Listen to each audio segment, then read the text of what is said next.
So ito na nga mga Habibis, today is the day and finally magkikita na ulit kami ni Habi David. Kaya ito, papunta na ako ng airport para sa aking 3 AM flight papunta ng Los Angeles. Grabe, halos 3 weeks na kaming hindi magkasama ni Habi David kaya miss na miss ko na siya. Ihahatid nga pala ako ng mga pamangking ko na sina Moni at saka si Justin. At hindi naman ako mukhang excited niyan kasi 5 hours before my flight makakarating na ako ng airport niyan. Ayaw ko rin kasing maabutan ng mahabang pila sa check-in, nakakangarag, diba?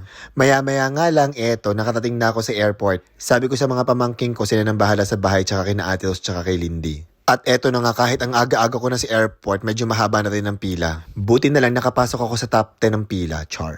At mabuti na lang din, mayroon akong access sa mga airport lounges. Dito na lang muna ako tumambay at naghintay ng boarding ng aking flight. At syempre, hindi ko pwedeng palampasin ng mga free food dito. Nakita ko tong mga siomay kaya kumuha na ako. Napakarami ng food pero ang kinuha ko na lang muna ay siomay tsaka itong beef rice kineme. And after 3 hours of waiting, finally nagboard na rin kami papunta ng Taiwan. Sa Taiwan kasi ang layover ko at maghihintay ako doon ng 5 hours before my flight papuntang Los Angeles. Eto habang naghihintay, selfie-selfie lang, char. And after a while, nagboard na din kami papuntang Los Angeles. Nag-video call pala kami ni Habi David dyan habang nasa airplane ako. Super excited na raw siya na makita ako. After almost 11 hours from Taiwan, nakatating na rin ako sa Los Angeles, California. At nag-chat na rin sa Habi David, nasa parking na raw sila, ang aga-aga nilang dumating. Kaso ang haba ng pila sa immigration kaya medyo nag-wait sila ng very light. At eto na nga, super excited na akong lumabas ng airport. Sabi ko kay Habi David, ready na ako for pick up. At maya-maya nga lang may kumalabit sa likod ko. Andyan na pala si Habi David. At syempre may kasamang maraming butterfly kisses. Syempre di ko na ni-record, char.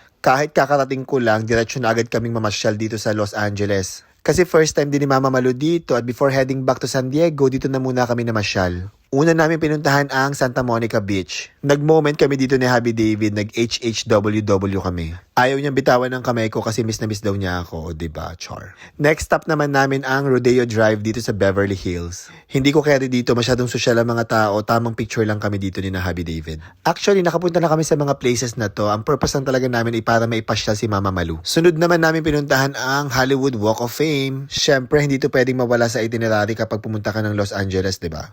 At nung nagutom na kami, talagang ni-request ko na kumain sa In-N-Out Burger kasi favorite ko talaga dito. Kaso natapunan si Habi David ng soft drink sa likod habang kumakain kami, nakakaloka. It was an accident naman kaya okay lang. In-N-Out Burger, pero this time, walang bun. Lettuce lang. Lettuce lang. Lettuce wrap. Baby, yung papel kinain mo. Hindi Hindi. Lettuce yung kinain ko. Walang bun. Bakit? Diet tayo? Dami Diet. nagko-comment na pumapayat daw kami. Ako dami nagko-comment sa video ko, payat mo na.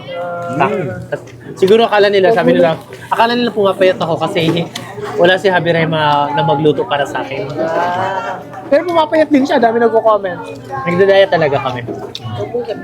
After kumain, pinicture naman namin si Mama Malu dito sa Hollywood sign. And before heading back to San Diego, nadaanan namin itong Urban Lights. At nakakaloka tong si Habi David. Gusto ba namang idon silhouette ko daw siya dito? Nakakaloka, ang daming tao kaya. Pero kahit walang tao, hindi ko pa rin gagawin, char. Kahit wala pa akong tulog at pagod sa biyahe, energy pa rin kasi syempre magkasama na ulit kami ni Habi David. After namin mamasyal dyan, umuwi na kami ng San Diego. Mag-prepare pa kasi kami bukas para sa flight namin papunta namang San Francisco, kaya abangan.